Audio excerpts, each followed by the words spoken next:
Hey everyone, it's Allison. Hi there, welcome.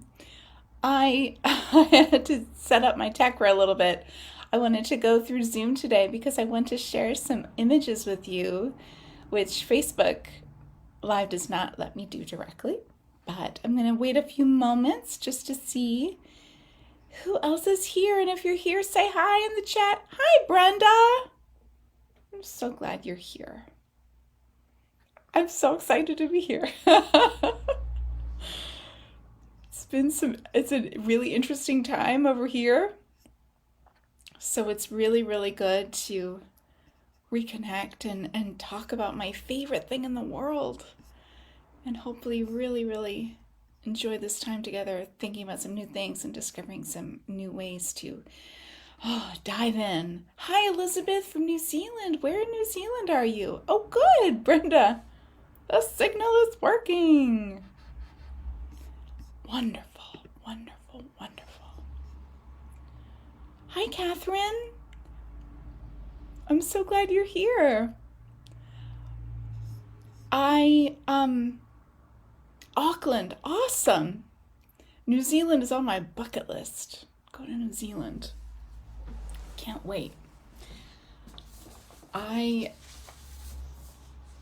have my score here. I want to make sure that everybody has music, and I have a small agenda, but I want this time to be exploratory, inspirational, exciting, and part of the reason I love to explore this music, obviously Hildegard is one of the primary reasons.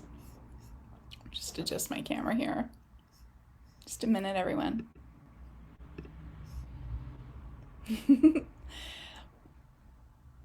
How we come into relationship with Hildegard's music, with our own interpretive voice, and with our spirit.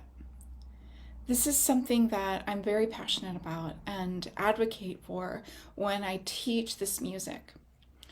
Because we all have a relationship with our voice and we all have a relationship with Hildegard.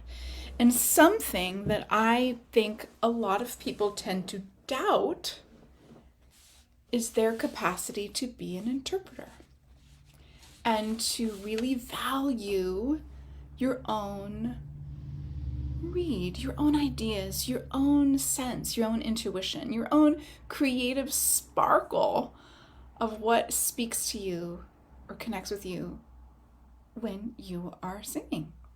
Now, not all of us have that luxury. Sometimes if we sing in a choir, there's a conductor who brings that vision. I am oftentimes that person. However, song class is all about finding your own way. And so I'm going to sort of talk about this piece a little bit. I have some awesome manuscripts to show you and some factoids about this particular song, the Nunc Aperuit nobis, but it's there's some singing we're going to do, but really I want you to start to understand and notice how your own creativity is bubbling up and through you. Okay, so first things first, can we just talk about this piece? Let's talk about the piece for a sec. This is an antiphon. Now, I am not going to get too far into the weeds about describing Hildegard here, but here we have a piece that in all of Hildegard's body of works, it's very actually rare for her to say, this song was for this.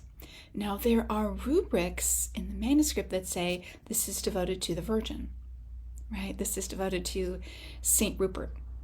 This is devoted to Saint Ursula and her companions. However, there's not really a day on the calendar. Now, we infer that information based on these rubrics, these that indicate these dedications. Now, in this case, we have, I'm going to show you what I look at when I create these editions, okay? So the first thing I look at, I'm going to show you, not that. It just takes me a sec to fiddle with Zoom for a sec. Hold on, everybody. Okay. This is what I look at when I create an edition. And I hope you can all see this. Here we are. So this is the Riesencodex. Riesencodex is one of 2 manuscripts in which Hildegard's music survives. Over 900 years. Amazing. So this manuscript, the Riesencodex, basically means big codex, giant codex, really big book. And it's a compendium of many things. It's really one of the greatest legacies of Hildegard's work and visions. And of course, her music. So here you can see the Nunc Aperuit nobis clausa porta quod serpens in muliere suffocavit unde lucet in aurora flos de Virgine Maria. Right there. Boom, boom, boom. It's a sweet, small little piece. Now here you can see in the red letters it says A de Santa Maria, okay, to Saint Mary. And you see this beautiful red initial. This is the N of the first letter. And then here at the end of the piece, this little rubric is, again, de Santa Maria, is for the next antiphon. And here we have this A right here is referring to its form. It's an antiphon. So there were many, many, many, many, many, many antiphons that were required in the Benedictine liturgy. And so here is something that just kind of gets tucked in. And I didn't know about it for the longest time. And I was very happy to take a deeper look. Now here I want to plant the seed for you. So when I was working on a program for Aya, I was looking at music that specifically addressed Eve. And so I was looking at all the texts and I saw this. I'm like, oh, it's a tough little text. And then I started playing through it and I thought, this is the most beautiful song I've ever heard. And here was the moment when I thought, how interesting that such a mellifluous, lilting, beautiful song could have this text of such an ugly event. And I'm referring, of course, to the third line in which she says, quod serpens in muliere suffocavit, that the serpent in woman choked. Those are some words with a lot of energy. I thought that's fascinating. And therein was just the first question that I asked, what's going on here? And is that something I want to pursue? And it was, and it is, and that's something I want to talk about today too. It's understanding the nuances of the text and asking questions. And that's a really interesting question for me. That may not be interesting for you, but it's worth pursuing. And for me, those are the little creative breadcrumbs that I start to follow, asking questions. And this group, I called it Encounter Hildegard for a reason. How we meet this woman, this multi-passionate polymath with such interesting and amazing ideas and capacity as a human being that I also oftentimes heartily disagree with. And as a person in the 21st century, I have a lot of questions about 12th century worldviews and concepts. And that's, in my opinion, a really good thing to do. So here we have, coming back to the manuscript, I want to bring us back into sort of another way of looking at this piece, which also happens to be, hi Monica, glad you're here, the other manuscript. So this antiphon exists in 2 manuscripts, the 2 manuscripts the Riesencodex and the Dendermonde Codex, okay? Now there's something really interesting here. This is one of the few pieces, here's the Dendermonde Codex, one of the few pieces in Hildegard's oeuvre of songs in which we have basically the same piece with a title change, a word change. Now here in the Dendermonde Codex, which is similar notation, this beautiful Gothic notation, and here we have an H for the word hodie, aperuit nobis clausa porta quod serpens, etc. So here we have in the Dendermonde Codex slightly different gloss. We're talking about, instead of nunc, which means now, we have the word hodie, which means today. And so looking at the Dendermonde Codex, which is an earlier book, an earlier compilation, it was compiled while Hildegard was still alive. The Riesencodex was compiled after her passing in support of her sanctification process, which was a very political process. So here in this work, we have the word today. And that refers to a feast of some kind. Was it the Feast of the Nativity? Was it the Feast of the Annunciation, which I believe is August 15th? That might be the assumption. It doesn't matter. But it's a way of celebrating, in one case, Mary's capacity to birth new life into the world, her ultimate creatrix power, and in the case of the Annunciation, her moment of receiving new life. And really the recognition of her own creative power. I could talk about that all day, but I don't want to digress too much. All of which is to say, both of those events, or none of those events, we don't know when this would have been really keyed to. It's talking about this moment of re-accessing what was once close to us through Mary, this ultimate symbol of green, creative, sacred power of the divine manifest in the world. And what we hear is this tenderness. This is not a, everything's amazing, hail the newborn king. This is a meditative, internal, sort of lucid meditation on the sweetness of this realization. And it's stunning. And we're going to sing it. But the thing is, and here's coming back to that seed we just planted. One of the questions that I had, again, is why did she do that? What does it mean? And how do I feel about it? And further, what is my responsibility to that? And I think as singers, as interpreters, we think, oh, it is so beautiful. It is something I want. I feel the power of this. We know how amazing it is to sing Hildegard's music. I think we can all agree about that. But what I want you to consider is, what do I have to bring? What can I bring him? I'm just thinking of that Christmas carol. What is resonating with me? And how do I want to bring that into the world?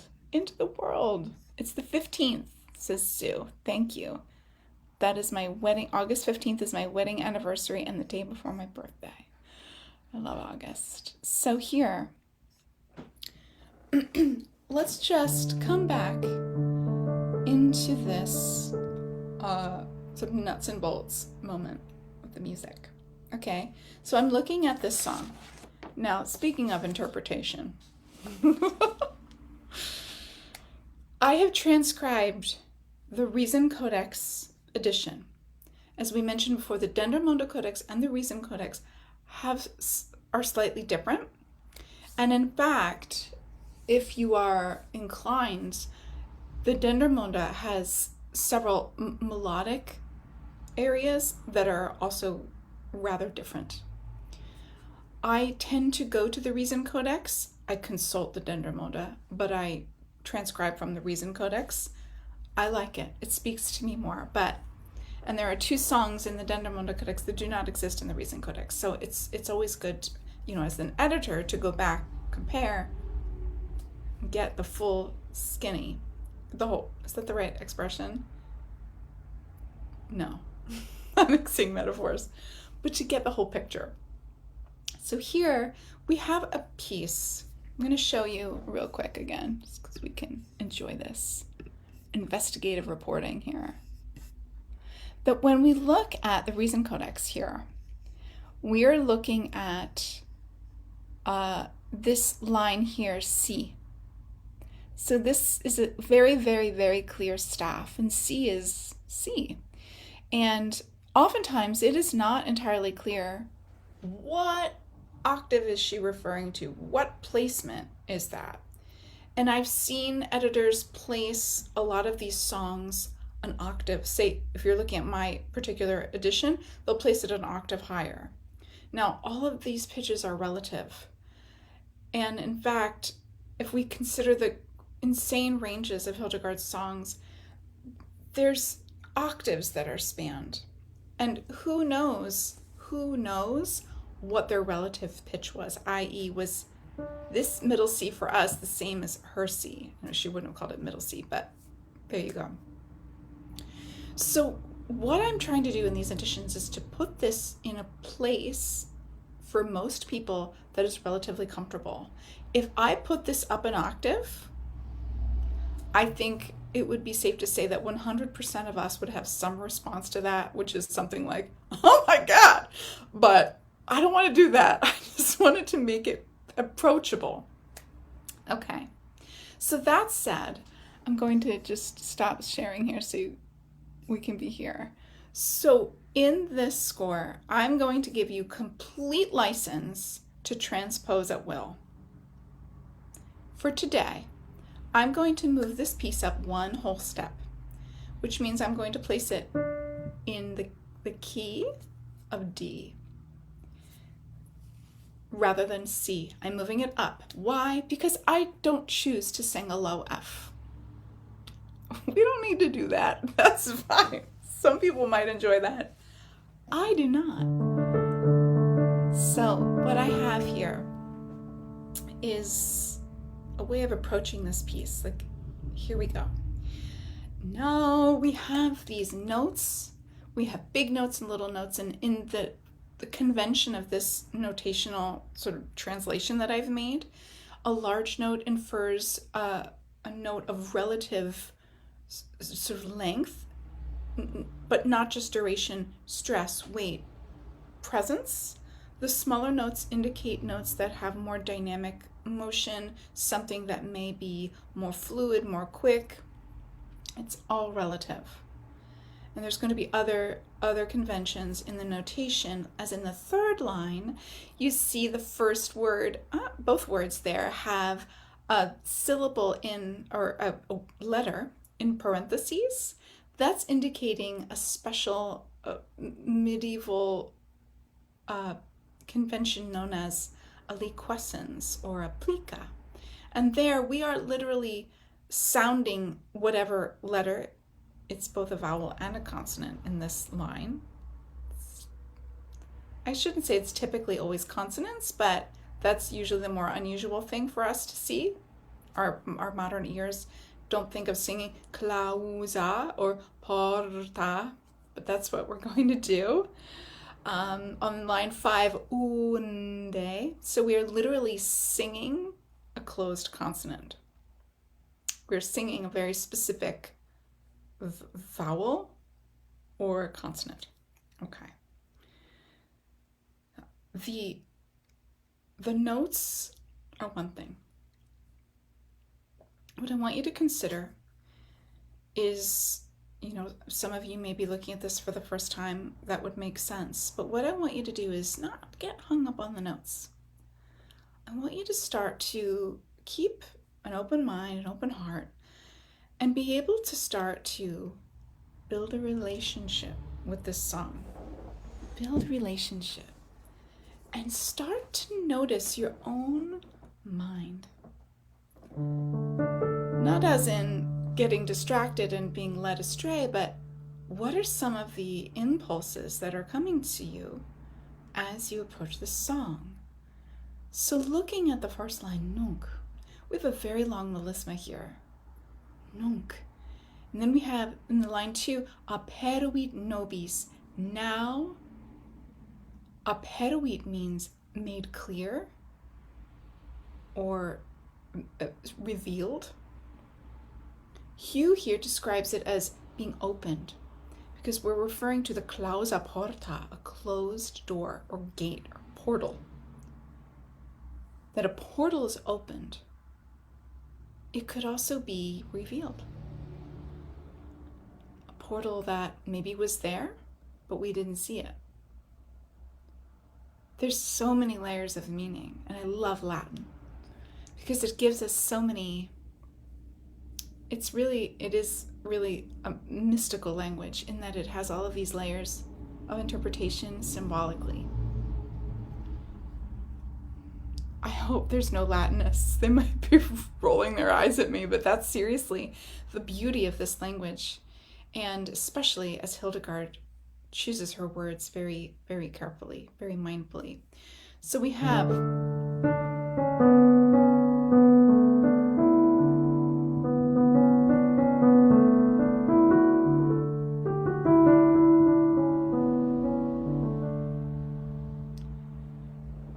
So what I'd love to do is start to sing together. Okay? So try not to get too caught up on the notes, but I'm going to invite you to track the notes with your eyes. But come into the present moment with your breath. And allow your breath to guide you rather than your eyeballs. Okay. Here we go. Let's sing the first line together. Let's see what happens. Ready?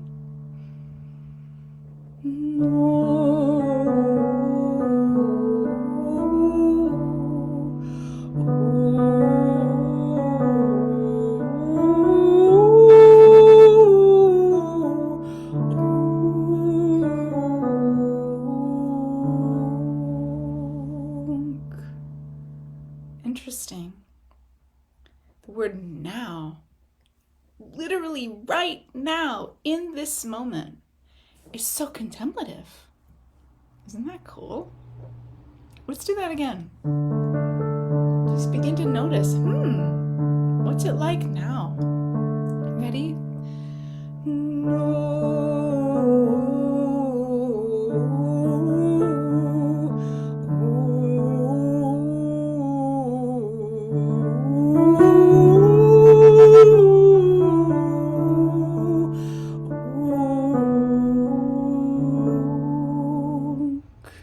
Beautiful. Now here's the next line. I'm going to just jump in. Join me. We'll do it twice, okay?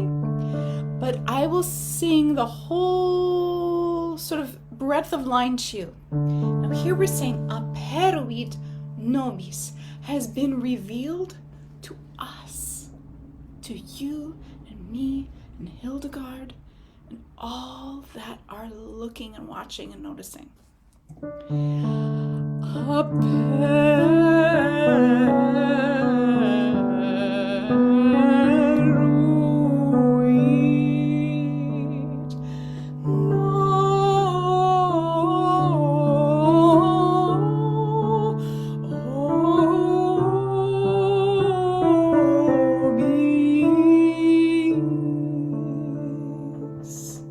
Beautiful. Let's do that again.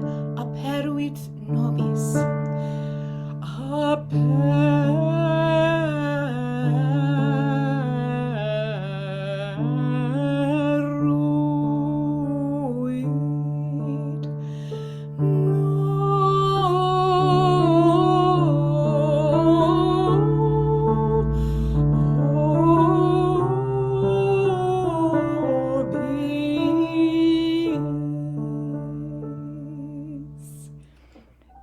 like that little B flat in there? Isn't that yummy? And all I did was I moved that fifth down a whole step to B flat F, back up to C. I've transposed my keyboard so I don't have to transpose in my mind. Now we come to line 3, clausa porta. Let's see how this goes. How does she compare this closed portal to the opening? Interesting. Listen to the first word. Clausa. Could you sing that? Clausa. I love the articulation of that. It has such specificity. Now listen to the whole line and join me if you'd like. Clausa porta.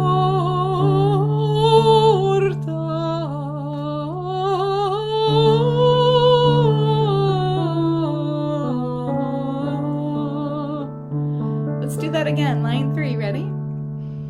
Porta. No, I'm sorry, I made a mistake. Clausa porta.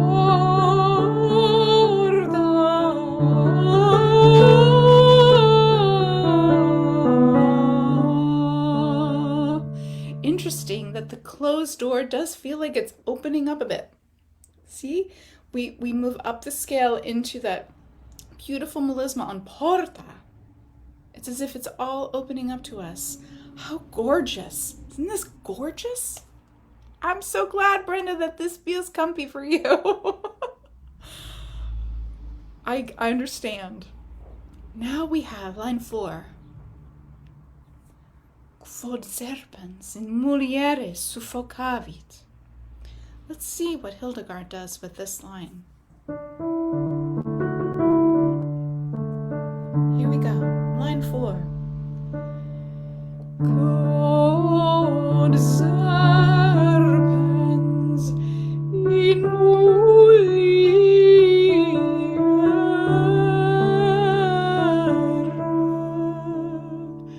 suffocavit.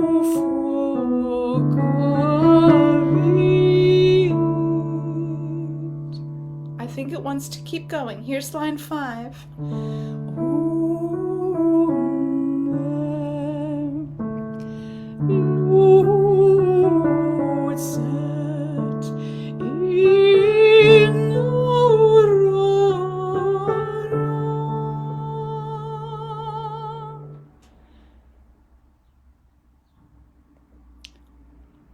I love, love, love these lines. Now, if I took away the words, would you have any idea that we were talking about this terrible, terrible event? Maybe I'm projecting, but I don't think so.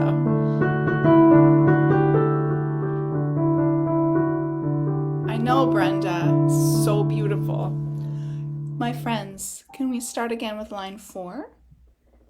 We're going to go into line 4 and then 5. Okay, here we go. Ready? Quod serpens in mulieres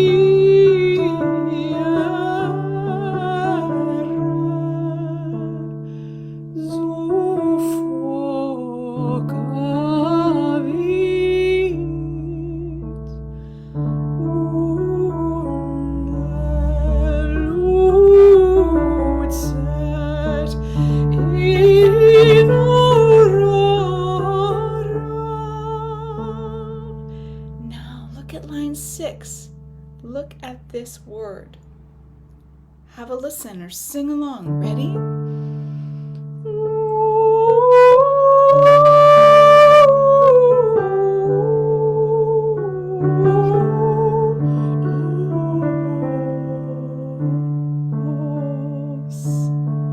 What is going on? What is going on? This stunning word with this very elegant melisma. It's compact, it's gentle, it's so perfect. And here we are, coming into the realm of Mary again. Yeah? How we're really sensing her essence, how we, in some ways, we're seeing through Hildegard's lens of how she felt about Mary, how she responded emotionally, viscerally, in relationship. Mary wasn't just someone in the Bible. Was she a dear friend? Was she a sister? Was she so much more? Let's sing the word "flos" again. And then what I'd like to do is put lines 4, 5, and 6 together, because I think that's a nice, beautiful sort of grouping. Okay, line 6, "flos," flower.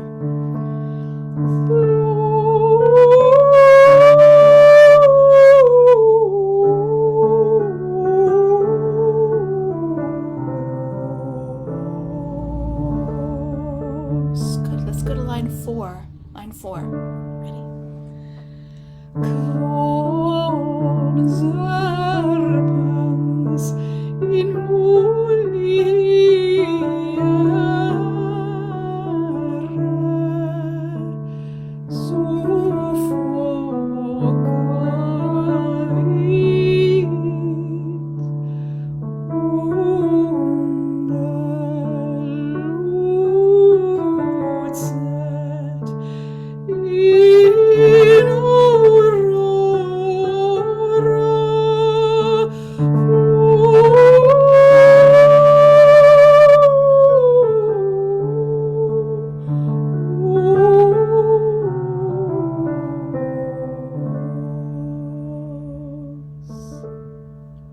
Finally, at the very end in line 7, De Virgine Maria, of the Virgin Mary. That the flower, "flos de Virgine Maria," the Virgine Maria, that the flower of the Virgin Mary, is referring then to line 5. Therefore, the light, that basically the flower of the Virgin Mary, her brilliance is glistening in the dawn. Let's sing the last line. Let's just pull that apart a little bit. This is for my altos. All right, here we go.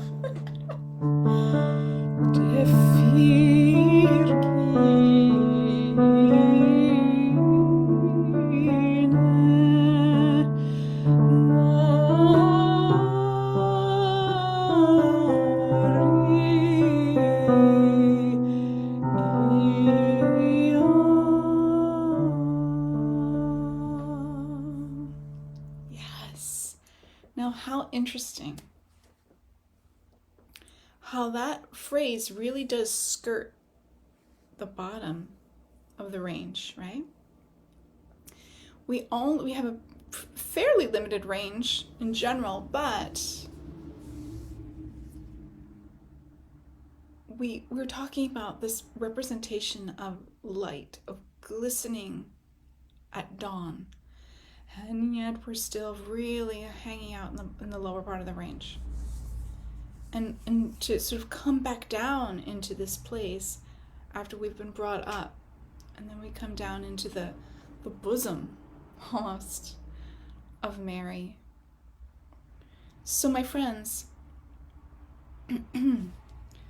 what I'm going to ask is that we go to the beginning.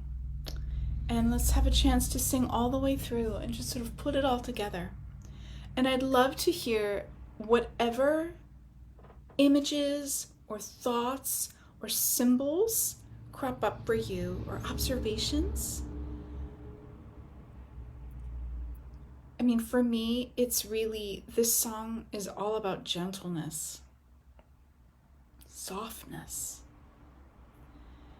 And to think, okay, what in the world was Hildegard doing when she was writing such soft lines? Obviously with this bittersweet pang of Eve. We didn't have something and now we have it. And what's suffering? What's suffering?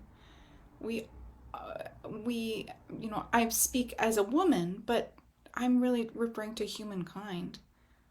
That we have these collective memories of loss.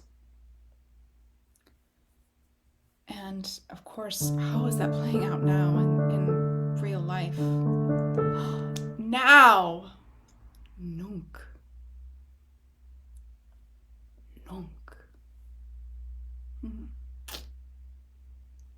Love it. Okay. Flowing.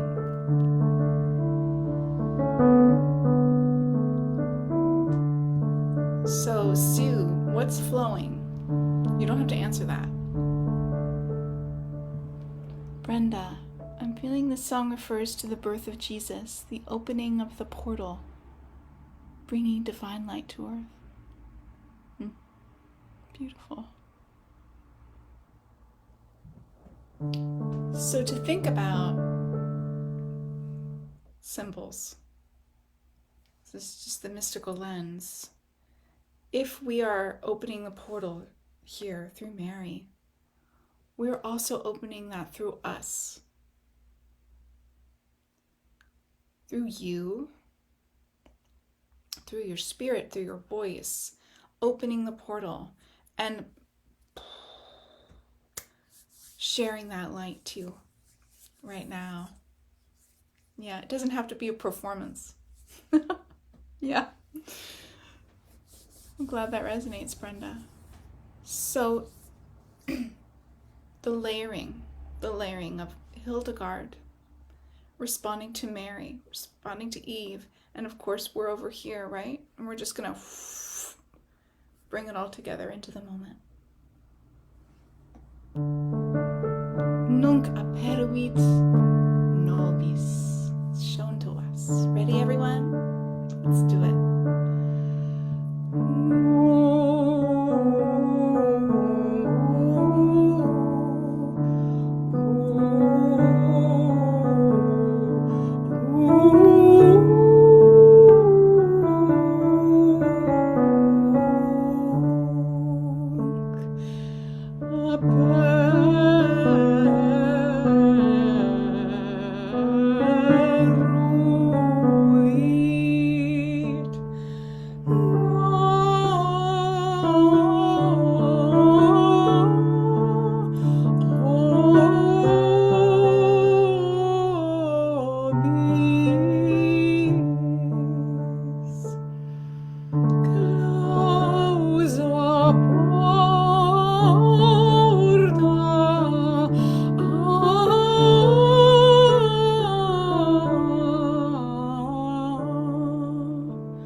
There it is.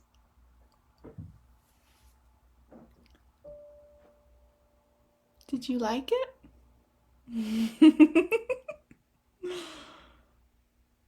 Did you notice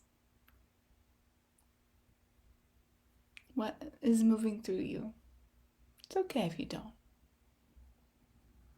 But I think that's a real gift that we have. It's beautiful. It's also a vehicle for light and empowerment and healing and all the good things we want. My friends, thank you for being with me today. Yes, Sue. I would love to know what you are interested in learning.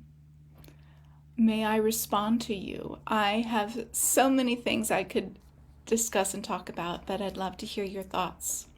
Whether that's a specific song or interpreting the notes or learning how to interpret at a deeper level or empower your voice, or whatever that may be. So Monica says, yes, could she have been writing this for a particular nun who had a lower voice and was being cantor that day?